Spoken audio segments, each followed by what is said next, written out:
7월 14일 오늘 맥주인 성경 읽기 여호수아 20장, 21장, 예레미야 10장, 마태복음 24장, 사도행전 1장입니다. 오늘 저녁에는 마태복음 24장 말씀 우리 함께 보고 각자 기도하도록 합시다. 이 마태복음 24장은 여러분들 아시는 대로 종말에 관한 예수님의 말씀입니다. 그러니까 마태복음 24장 전체가 요한계시록의 요약판이라고 그렇게 말할 수 있습니다. 다르게 표현을 하자면 이런 거죠. 지금 예수님께서 지금 그 이제 공생의 거의 말기인데 지금 제자들에게 말씀하시는 이 마태복음 24장 종말에 관해서 나중에 한 50년쯤 지나서 기독교 박해가 심해지던 그 즈음에 사도 요한에게 요한계시록의 여러 가지 환상을 통해서 좀 더 자세하게 말씀해 주신 내용이 종말과 이 구원의 완성에 관한 내용이에요. 그래서 이 마태복음 24장은 요한계시록과 함께 이렇게 볼 필요가 있습니다. 마태복음 24장 1절 보면은 어떤 상황에서 이 말씀을 하시게 되었는지 그 상황이 나오는데 24장 1절에 예수께서 성전에서 나와서 가실 때에 제자들이 성전 건물들을 가리켜 보이고 나오니 대답하여 이르시되 돌 하나도 돌 위에 남지 않고 다 무너뜨려 지리라. 그렇게 말씀을 하셨어요. 지금 예수님 당시 제자들과 함께 보고 있는 예루살렘 성전은 아주 대단한 건물이었어요. 이미 벌써 건축을 이제 시작한 지 한 50년쯤 됐어요. 헤롯 대왕 때부터 BC 19년에 시작을 해서 지금 서기 30년 가까이 이렇게 되니까 50년 정도 되잖아요. 굉장히 오랜 동안 정성을 들여서 많은 돈을 들여서 화려하게 짓고 있는 성전 건물이에요. 그래서 유대인들이 자기 나라에 예루살렘에 성전이 있다는 게 자랑스러울 정도로 이 성전은 정말 화려하고 대단하게 잘 지어져 가고 있었어요. 그래서 보니까 정말 예수님 대단하지 않습니까? 그렇게 말씀을 드렸더니 예수님 말씀에 충격적인 대답을 하셨어요. 대답하시되 돌 하나도 돌 위에 남지 않고 다 무너뜨려질 것이다. 이 화려하고 큰 건물이 돌 위에 돌 하나도 남지 않을 정도로 완전히 무너진다는 거예요. 정말 충격적인 얘기였죠. 그래서 제자들이 놀랍니다. 아니 정말 우리 민족의 자부심인데 이게 무너진다고 갑자기 말씀을 하시니까 밑도 끝도 없이 그런 얘기를 하시니까 놀란 거죠. 그러나 제자들은 예수님이 어떤 분인지 아시잖아요. 그래서 예수님께 묻습니다. 우리에게 이르소서 어느 때에 이런 일이 있겠사오며 또 주의 임하심과 세상 끝에는 무슨 징조가 있사오리이까? 그러니까 이 성전이 돌 위에 돌 하나도 남지 않고 무너뜨려진다고 하는 그 말씀을 듣는 순간 제자들은 야, 이건 정말 세상의 종말이구나. 이제 그렇게 느낀 거죠. 그래서 주님 다시 오심, 주님의 재림과 또 세상 끝에는 이 종말에 어떤 징조가 있을까요? 그때가 다가오면 어떤 징조가 있을까요? 이렇게 이제 묻게 된 것이죠. 그에 대한 대답으로 지금 예수님께서 말씀하신 것이 마태복음 24장이에요. 그러니까 이제 기본적으로 그 3절 끝에 있듯이 이 24장 전체 말씀은 주님의 재림과 세상의 종말에 관한 말씀이라고 하는 것을 분명히 저렇게 얘기를 해주고 있습니다. 그래서 이 마태복음 24장 전체 내용이 요한계시록의 말씀의 어떤 요약판이다. 그렇게 볼 수 있는 것이죠. 그래서 예수님 말씀을 시작을 하시는데 24장 6절에 자, 난리와 난리 소문을 들을 것이다. 여기저기서 난리가 날 것이다. 그런 얘기를. 그러나 두려워하지 말라. 이런 일이 있어야 돼. 아직 끝은 아니다. 아직 종말이 온 것은 아니다. 뭔가 예비적인 어떤 그런 상황이라는 것이죠. 7절에 민족이 민족을 나라가 나라를 대적하여 전쟁이 여기저기 일어날 것이다. 그런 얘기도 하셨고요. 그리고 곳곳에 기근과 지진이 있을 것이다. 난리, 전쟁, 기근과 지진 이런 이제 뭐라 그럴까 좀 마지막 대환란은 아직 아니고요. 그 이전에 있을 어떤 일반적인 이 세상의 환란을 지금 말씀하고 계시는 것이죠. 그러니까 요한계시록으로 치자면은 7인의 환란에 해당하는 그런 예비적인 환란이라고 말할 수 있겠습니다. 그 요한계시록에서 마지막 대환란은 뭐 7나팔의 환란과 7대접의 환란으로 볼 수 있겠죠.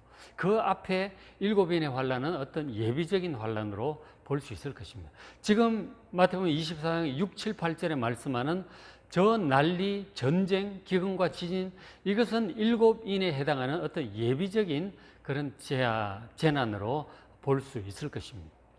자, 그런데 이제 이런 재난들이 있어야 된다. 이런 일은 필히 있을 수밖에 없다는 거죠. 그러니까 8절에 보면은 이 모든 것은, 이런 재난은 모든 것은 재난의 시작이다. 그렇게 표현을 하고 있어요. 그러니까 앞으로는 재난이 더 많다는 뜻으로 볼 수도 있겠지만, 저 재난이라고 하는 단어에 여러분 좀 주목해 보셔야 됩니다. 저 재난이라고 하는 헬라 단어가 오딘인데, 그 오딘이라고 하는 단어가 임산부의 산통을 얘기하는 단어예요. 그러니까 아기를 이제 낳기 위한 그 산통, 진통을 이제 오딘이라고 하는데, 저 단어를 쓰고 있어요. 그러니까 이 모든 것은 산고의 시작이다. 그런 뜻으로 지금 하고 있는 것이죠. 어떤 산고일까요? 새로운 생명을 위한 산고죠, 당연히.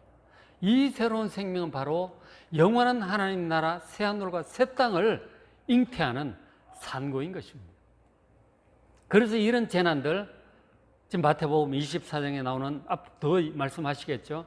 이런 모든 재난들이 바로 새하늘과 새 땅을 잉태하는, 시작하게 하는, 그것을 위해서 필연적으로 통과해야 될 산고라고 말씀을 하고 있습니다. 그리고 저 난리, 전쟁, 기근과 재난은 저 산고의 시작이다 하는 것이죠. 쭉 이제 더 얘기를 하실 거예요. 그래서 우리가 이제 바로 저런 모든 마지막에 재난들이 산고, 새하늘과 새 땅을 잉태하기 위한 산고라는 사실을 아시고, 그런 것들이 필연적으로 있어야 된다는 것이죠. 그러나 아직은 끝이 아니다. 그렇게 말씀을 하고 있죠. 그래서 이런 과정 반드시 있어야 되기 때문에 성도는 믿음으로 잘 견디고 인내해야 됩니다. 끝까지 잘 인내해야 돼요. 자, 그리고 이제 계속 일이 진행이 되는데, 또 이런 일들도 있을 거라고 하셨어요. 24장 9절에 그때 사람들이 너희를 환란에 넘겨주겠으며 너희를 죽일 것이다. 제자들을, 그리스도인들을. 너희가 내 이름 때문에 모든 민족에게 미움을 받을 것이다. 예수님의 이름 때문에 모든 민족에게 미움을 받을 것이다 하는 거죠. 모든 민족에게 미움을 받는다고 하는 저 상황이 도대체 어떤 상황인 것 같습니까? 물론 복음을 전하면서 박해를 당하기도 했지만 과거에 그 정도가 아닌 것이죠. 사람들이 너희를 재난에 넘겨주고 죽일 것이다. 지금 이 전체적으로 종말에 관한 말씀이에요. 그러니까 예수님 오실 때가 다가오면 예수 믿는 사람들이 전 세계 모든 민족에게 미움을 받게 되는 그런 상황이 올 것이다 하는 거죠. 그러니까 좀 더 쉽게 말하자면 전 세계적인 기독교 박해 상황인 것이죠. 예수 이름 때문에 모든 민족, 전 세계적인 미움을 받을 것이다 하는 것입니다. 전 세계적인 기독교 박해 상황. 그래서 그때 10절에 그때 많은 사람이 실족하게 되어 서로 잡아주고 서로 미워할 것이다. 실족한다고 하는 게 뭘까요? 믿다가 미끄러진 사람들인 것입니다. 바로 배도하는 사람들이죠. 예수 믿다가 배교하고 오히려 저 사람 예수 믿는 사람이라고 막 밀고 하고 붙잡아주는 그런 상황인 것이죠. 배도하고 서로 막 붙잡아주는 이런 상황. 그리고 또 11절에 거짓 선지자가 많이 일어날 것이다. 이 성경 말씀이 전하고 있는 참 진리의 말씀과 다른 예수 하나님 구원 얘기를 하지만 성경에 있는 참 하나님의 뜻과 다른 우리가 일반적으로 이해하고 있는 우리가 지난 2000년 동안 바르게 이해해왔던 이 성경의 참 뜻과 다른 어떤 구원, 다른 어떤 의미를 부여해서 막 참 믿음에서 떠나게 하는 거짓 선지자들이 많이 일어날 것이다 하는 거죠. 우리가 이단들도 있고 자유주의 신학도 있고 이런 세속주의도 있고 참 이 하나님의 구원과 다른 얘기를 하는 많은 이제 사람들 있죠. 거짓 선지자의 반열에 속한 사람들이 있겠죠. 그런 많은 사람들이 일어나서 참 진리, 참 구원으로부터 이렇게 미혹시켜 떠나게 만들 것이다 하는 거죠. 믿음을 지키기가 쉽지 않아요. 예수 믿는 것 자체 때문에도 박해를 받는데 참 믿음이 무엇인지 알 수 없도록 막 헷갈리게 만드는 거짓 선지자의 미혹도 많을 것이다 하는 거죠. 그것 따라가면은 구원에서 멀어지는 것이죠. 그런 미혹과 박해, 이런 상황 속에서 믿음을 잘 지켜야 되는 거예요. 그래서 13절에 그러나 끝까지 잘 견뎌야 된다 하는 거예요.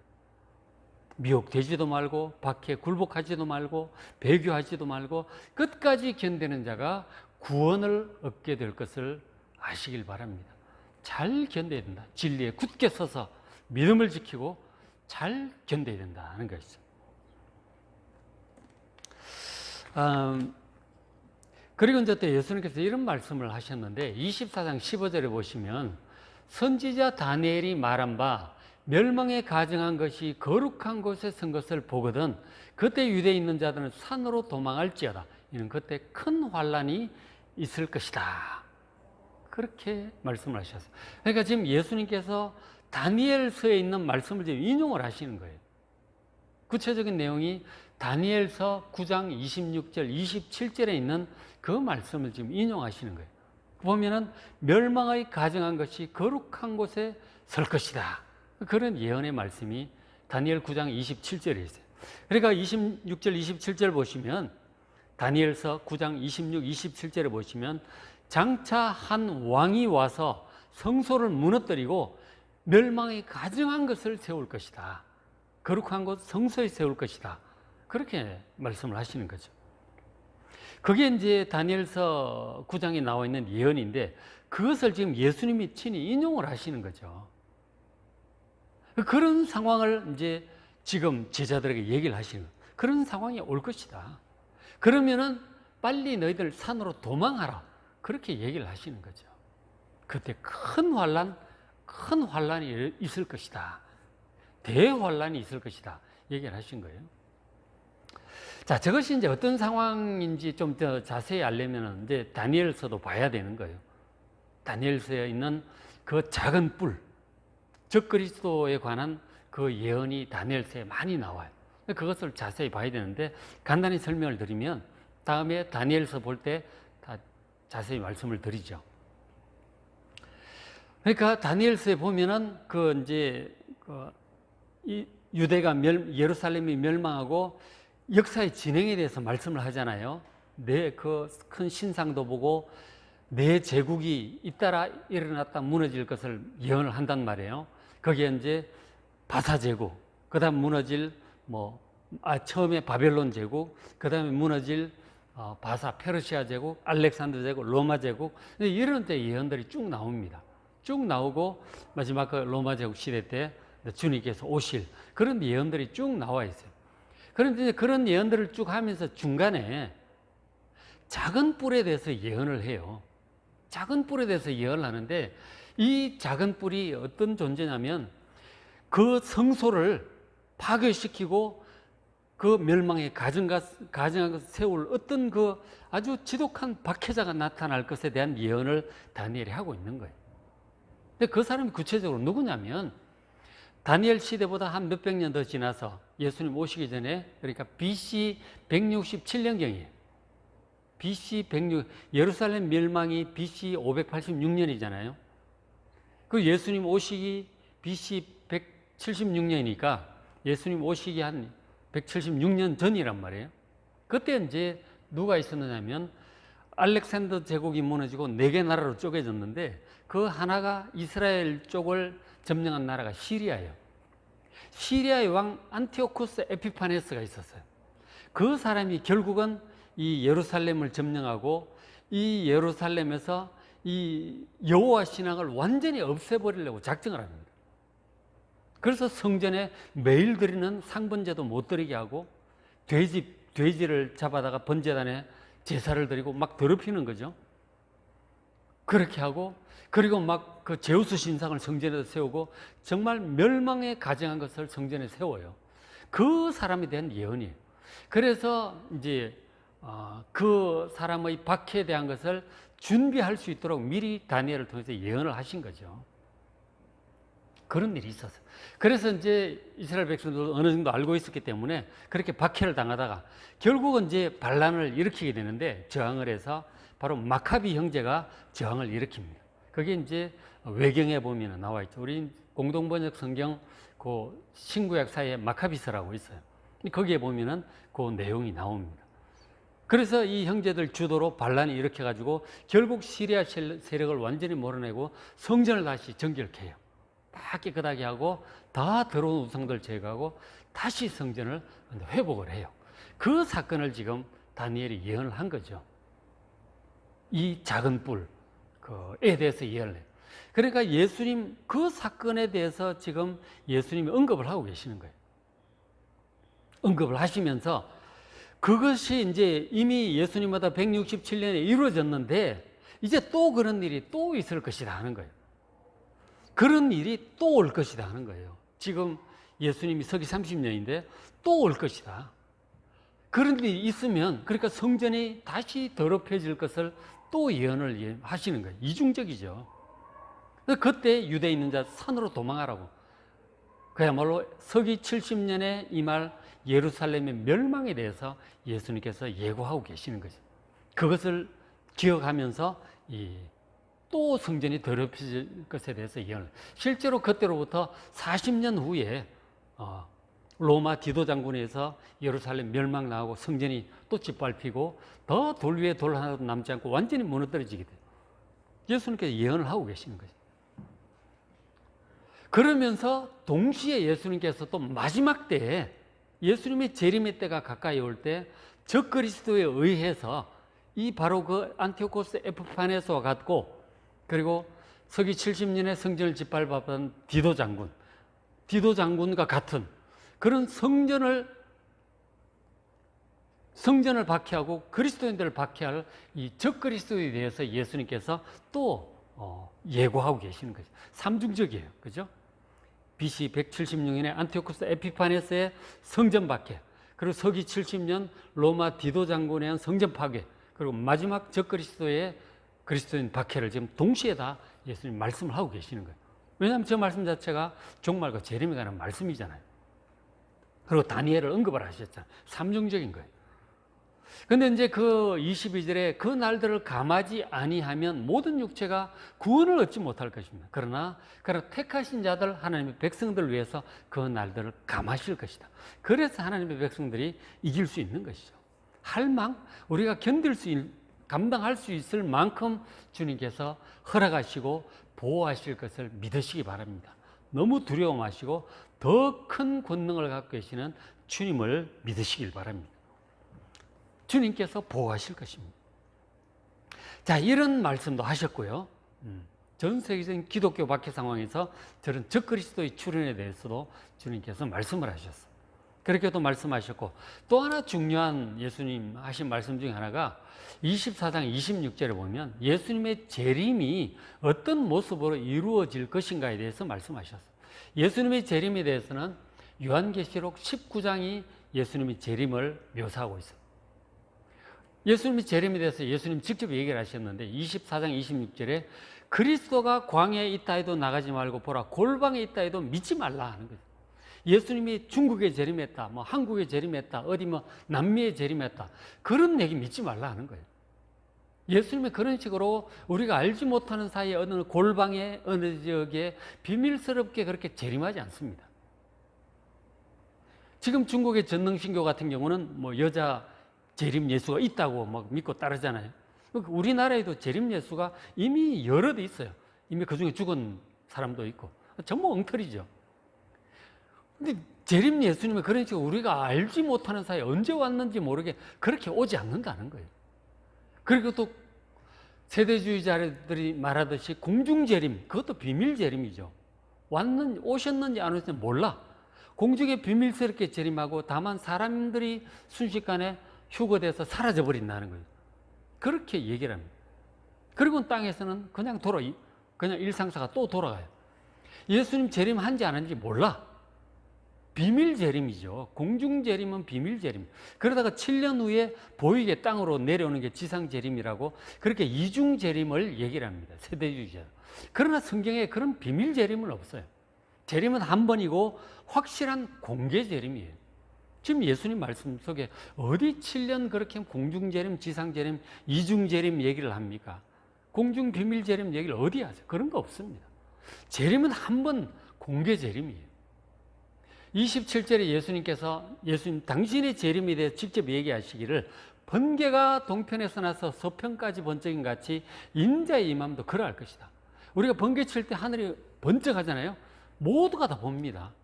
그처럼 세계 모든 민족이 볼 수 있도록 그렇게 올 거다 하는 거죠. 그렇게 비밀리에 오는 거 아니에요. 공중에 그렇게 와서 7년 동안 머물러 계시는 게 아니란 말이에요. 번개가 번쩍인처럼 모두가 볼 수 있도록 오실 것입니다. 30절에 그때 땅의 모든 족속들이 통곡할 것이다. 예수님 재림하는 걸 보고 아, 예수라고 하는 존재가 진짜구나. 재림한다고 그러더니 진짜구나. 그제서야 이제 후회할 것이죠. 믿지 않는 자들은. 그리고 그들이 인자가 구름을 타고 능력과 큰 영광으로 오는 것을 보리라. 하늘에서 예수님이 오시는데 구름을 타고 큰 영광스러운 모습으로 오는 것을 보게 될 거라고 하는 거예요. 이것이 뭐 어떤 모습일지 정확히 상상은 안 되지만 확실한 것은 모든 사람들이 볼 수 있도록 그렇게 공개적으로 재림을 하신다는 거예요. 그렇게 오시는 거죠. 그러니까 뭐 광야에 있다, 골방에 있다, 중국에 있다, 어디에 있다. 여러분 그런 데 속지 마시기 바랍니다. 공중에 비밀스럽게 재림했다. 그런 데 속지 마시기 바랍니다. 모두가 볼 수 있도록 한 번 공개 재림하시는 것입니다. 재림에 대해서 직접 얘기를 하셨어요. 저기 이제 구름을 타고 온다는 저 말씀에 대해서 뭐 비유다 뭐 이렇게 얘기를 하는데 예수님이 직접 얘기를 하셨어요. 그리고 이제 저런 것들이 다니엘서에도 나오고요. 인자가 구름을 타고 오는 것으로 이렇게 말씀을 하세요. 그리고 사도행전 1장에도 보시면 예수님께서 이 승천하실 때 하늘로 올라가시잖아요. 쭉 해서 하늘로 올라가니까 구름 가려서 보이지 않을 만큼 쭉 올라가 버리셨어요. 그 하늘을 계속 쳐다보고 있으니까 옆에 천사 두 사람이 나타나가지고 얘기를 합니다. 두 천사가 말합니다. 어찌하여 하늘을 쳐다보느냐. 너희가 본 예수는 너희가 본 그대로 오실 것이다. 그렇게 말씀하셨어요. 똑같은 구름 속으로 올라가신 예수님께서 구름을 타고 그대로 내려오시는 거예요. 올라가실 때 생각을 해보세요. 쭉 올라가니까 조그마지면서 구름에 가려져 버렸잖아요. 그렇게 내려오신다니까 위에서. 근데 구름을 타고 오신다고 하는 거예요. 정확한 묘사는 아니겠지만 어쨌든 하늘에서 이렇게 구름을 타고 큰 능력과 영광, 아주 그만 나팔도 불고 막 천군 천사와 함께 그 요한계시록 19장에는 막 백마를 타고 막 이렇게 내려오시는 모습이 나오잖아요. 하여튼 엄청나게 위험스럽고 영광스러운 모습으로 예수님 반드시 다시 오시게 될 것을 여러분 믿으시기 바랍니다. 예수님 직접 하신 말씀이에요. 자, 그렇게 재림을 하십니다. 자, 그런데 이제 예수님께서 언제, 그러면 그날이 언제일까를 사람들이 자꾸 계산을 하려고 해요. 그렇죠. 몇 년, 몇 월, 며칠에 올까? 이 시도는 옛날부터 있었어요. 서기 160 몇 년에 온다. 그런 얘기도 있었고, 서기 1500 몇 년에 온다. 서기 990 몇 년에 온다. 뭐 이런 얘기들. 가장 이제 많이 나온 게 이제 19세기 들어와서 1830 몇 년, 뭐 이러고 안식교에서도 예언을 하고 세대주의자들도 하고 뭐 하여간 뭐 1890 몇 년에 온다. 계속 예언을 지금 하고 있어요. 우리나라에도 1992년에 온다. 2012년에 온다. 뭐 요즘도 난리라면서요. 예수님 재림한다고. 뭐 유튜브에 그런 영상 많다 그러더라고요. 전 볼 생각도 안 하고 있습니다만. 자꾸 날짜를 계산을 해요. 자꾸 날짜를 계산. 2300주야가 어떻고 뭐가 어떻고 별 희한한 방식을 동원해서 계산을 자꾸 하더라고요. 여러분 날짜 계산하는 그거 절대로 하시면 안 됩니다. 여러분 귀 기울여 듣지도 마시길 바랍니다. 예수님 분명히 얘기를 하셨어요. 사람들의 그런 궁금증을 아시고 호기심을 아시고 24장 36절에 그러나 예수님 다시 오시는데 그 날과 그때는 아무도 모른다. 분명히 얘기를 하셨어요. 그런데 왜 자꾸 계산을 하려고 합니까?